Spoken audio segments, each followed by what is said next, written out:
Hey folks, Amazing Gamer111 here, bringing you a top 10 video. Yeah, don't worry, I'm not making this video for money, because I make money off of all of my videos, and chances are that this will get copyright claimed. But that doesn't matter, I'm just making this for entertainment purposes, and to take a stroll down memory lane too. Because most of the shows on this list I haven't even watched up until now, and I don't plan to become the next WatchMojo.com. So, without further ado, these are the Amazing Gamer111's top 10 favourite childhood TV shows. Enjoy!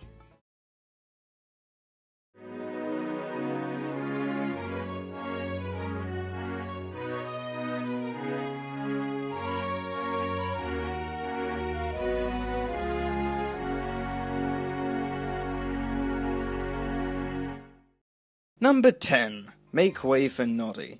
Was I the only person that thought Noddy was a girl as a child?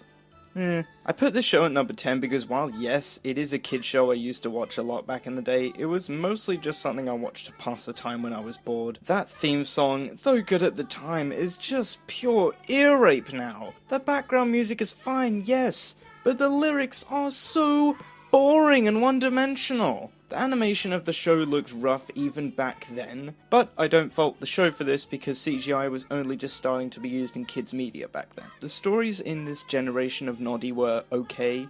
Not good, not awful, just okay. It's just something to shut your kids up for a while in my opinion, and I think the show should have stuck with the stop motion generation. But hey, at least they tried. Number 9. Bram. Jesus Christ on a bicycle, where do I begin with Bram? This show is way ahead of its time! Okay, I'm getting too excited here. Bram was the perfect action show for kids. It had rescues, runaways, and pretty intense situations to scare me as a kid. When that crocodile inflatable was about to wash Bram away in the sewers, I genuinely freaked out and hid behind my sofa. Most of the show is narrated by a child, and all the characters are also voiced by a child, and for some reason, it just kind of worked. It was just genuinely accepted by most people as a kid. I didn't mind.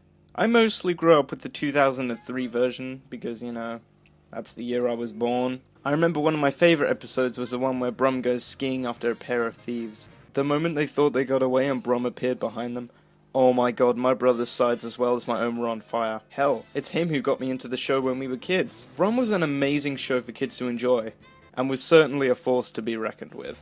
Number 8. Little Robots. I know this one may not be popular on the list, but I'm just gonna say it. This show wins the all-time award for best intro ever. I love the roll call in the opening theme.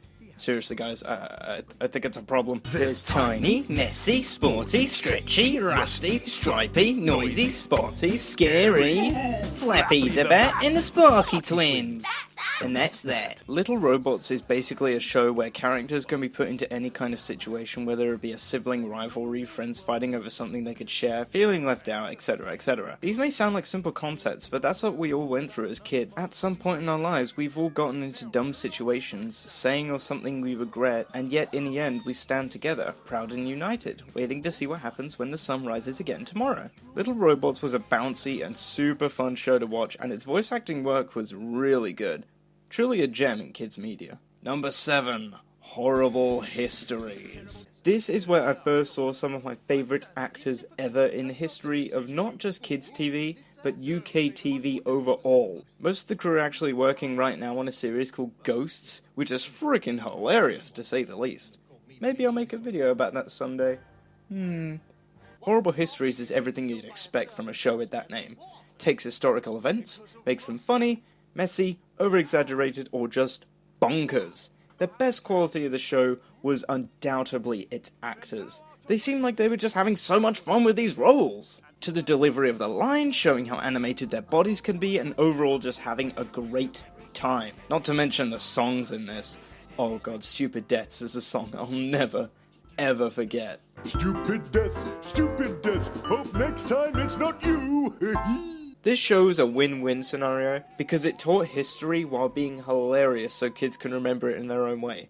Helped me in my primary school lessons, that's for sure.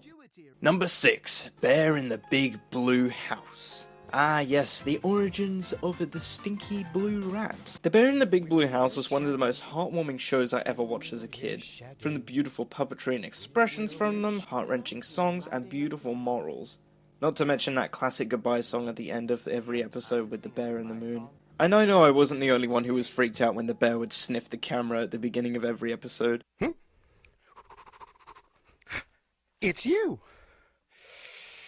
Ooh. This show did teach the kind of lessons like sharing and how to apologize to someone after you might have done them wrong. Basic, but still important for a kid to learn. So nostalgic, I tell ya. So nostalgic. Number 5. Fireman Sam. Fireman Sam was a classic show in UK television, and you could probably tell why just from watching the first episode of the first season, that it would have quickly risen in popularity. Sam himself, in the first 30 seconds of being on screen for the first time, tells you a lot about his character. Basically, in the first episode, there's a hurricane outside, and he's just finishing his breakfast while listening to the radio. He thinks it's a good idea to go out, but he doesn't think to go out by himself or with his friends, so who does he call? His niece and his nephew. Already, we see a little bit of character development from Sam, because his job keeps him unbelievably busy, yes, but yet he still wants to make time for his family. If that doesn't say dedicated family member, I don't know what does. Another cool thing about the show, there was no lip syncing, which of course was common in kids' television back in the day.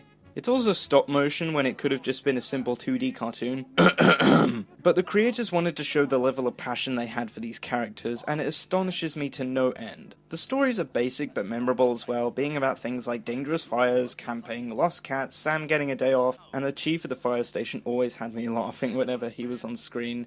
Even Elvis as well, I think he was my favourite. And I can't believe I'm about to say this, but even in the crappy animated version of the show, most of the characters still stuck to their roots. A slow-paced show mostly, yes, but still a memorable one nonetheless. Number 4. Lazy Town. This was the big meme of 2016. Outside of the meme genre, this show would usually lean on the comedic side, and that's all we needed as kids, just something to laugh about. The comedy in Lazy Town is still prominent to this day as well because of the insane facial expressions from the puppets, and of course Robbie Rotten as well.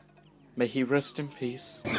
In fact, the comedy in this show was so timeless that a year ago or so, me and my older brother rewatched some of Stingy's funniest moments and laughed our asses off at the mayor's expressions when Stingy did his evil laugh. I'm making a list of everybody's favorite sport, and then, when I've watched you for a long time, I'll learn all about how you play, and I'll find out your weaknesses, and then I'll challenge you to play a game, and then I'll beat you so badly and become king of that sport for all time and eternity!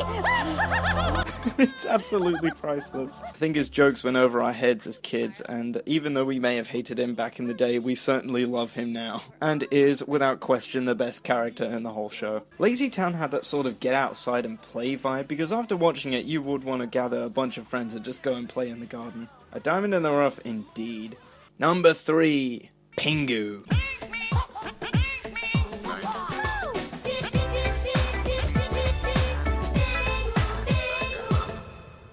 Pretty dank for a kid's intro, right? Pingu is by far the greatest stop-motion kid show out there. I mean, just look at the first episode and how it starts. Pingu and his family are just eating dinner, and he's so upset that he can't get food in his mouth that he breaks his fork and acts like a brat to get his way. That's basically just the entire show. Pingu just being a huge ass and getting into insane situations while doing so. We all acted like this as kids, don't pretend you didn't. This is also one of those rare shows where the characters don't actually talk and they just make random noises while using their body language and their incredibly cartoony movement to express what they're feeling. And I love it! There is some imagery in this show, of course, that will scare younger viewers, but that's okay because kids are allowed to feel scared or unnerved. That's what gives the show sticking power, people. It's just unfortunate that most kid shows nowadays don't allow that. Number 2. Busy buses. Yes, I made a review of this back in the day when I was still at school, and I only bashed it because I was worried bullies would pick on me if I didn't. Now to give my real thoughts on this show. Busy Buses was my favourite CGI show to watch as a kid. Whether it was the stories about feeling isolated, being mocked because someone wanted to look different, and at some point something resembling death. Oh, no, I'm not joking about that last one. This show does resemble death quite a bit in this scene. Every single part of the show, from the unique character dynamics down to the intriguing stories and catchy theme song, was packed with content that kids would love and remember. This only got 2 seasons, of which in the first season everyone was voiced by the narrator, and in the second season everybody got individual voices. But I like both seasons the same, and they're both on YouTube for everyone to watch now. The styles of the humans in this show were kinda like Paper Mario as well. Unfortunately, people would quickly forget about busy buses and draw their attention to the instant cash grab that were the Cars films from Disney Pixar. I am fully convinced those movies were made to sell merchandise. No one can convince me otherwise. However, years later, Busy Buses still lives on in the memory of very few people now, including myself, and I occasionally do go back to watch the old episodes just for nostalgia's sake. And I'll always be happy to go back to the bus garage of Chumley whenever I've had a rough day.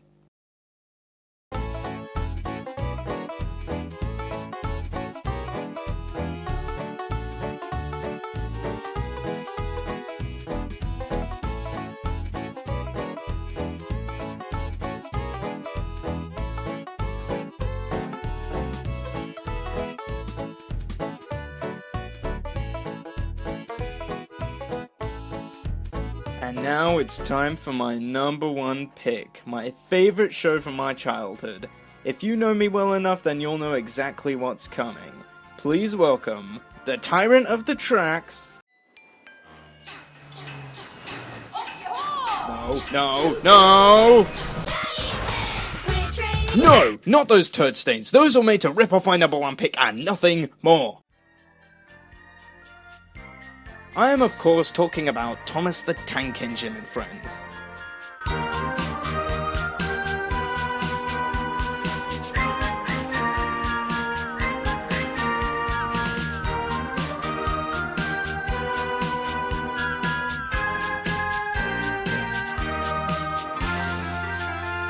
This show was born from a set of books known as the Railway series, written by a man named the Reverend W. Awdry, who was approached by a woman named Britt Allcroft who wanted to adapt his stories into short episodes for a TV series. And lo and behold, it was a masterpiece. If you watched Thomas the Tank Engine and Friends during these first golden 5 seasons in the UK, you'd know that the first 2 seasons were narrated by the Ringo Starr from the band The Beatles, and the late Michael Angelis taking his place for the many seasons to come. This show stuck with me as a kid because unlike all of the other shows on this list, Thomas the Tank Engine and Friends wasn't made to talk down to kids. Sure, Awdry knew his primary audience were kids, so did that stop him? No. Hence episodes like Duncan Gets Spooked. A steam engine called Duncan is being cocky towards his fellow engines until a diesel engine named Rusty tells Duncan a story about an engine who crossed a bridge but didn't make it to the other side, and instead falls into the swamp below and drowns. This living, breathing engine died. Oh, still convinced Thomas is a baby show? Okay, how about this then? Another episode, The Flying Kipper. A big strong engine called Henry is taking a long train of fish down the line early in the morning, and because of a set of icy rails, ends up colliding with a goods train at full speed. And the silence after the crash is unnerving too. The audience is in shock, wondering if Henry's okay, if his crew survived. Luckily his crew jumped clear before the crash, Henry is off to be mended, and all does end well. But it's stories like these that are handled with great care, and are gonna stick with people. Sure, kids, but just people in general, because those who read the books aren't going to be the kids. It's going to be the mums, the dads, the aunts, the uncles, the nans, the granddads, and they'll be experiencing these stories as they tell them to their children. These are the stories that are going to stick with people, folks. Not the crap Mattel is steaming up in October. Need I even mention the music and sets in this too? Watch and listen in wonder and tell me that this is a baby show. I dare you.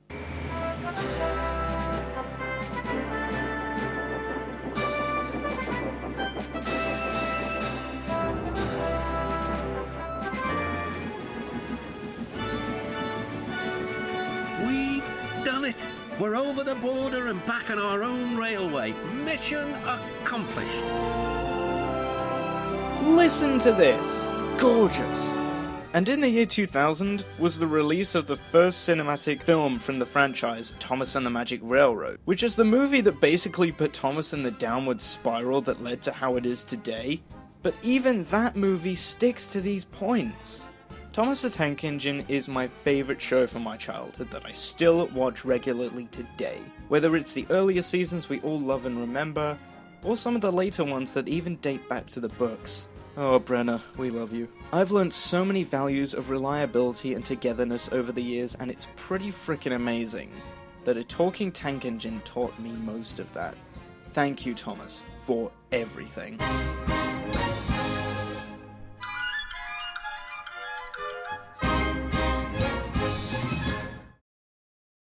And that brings us to the end of my list. So tell me guys, what were your favourite shows from your childhood? Let me know in the comments below, I'm interested to see what you all watched. Thanks for watching folks, and I'll see you all next time. Bye bye!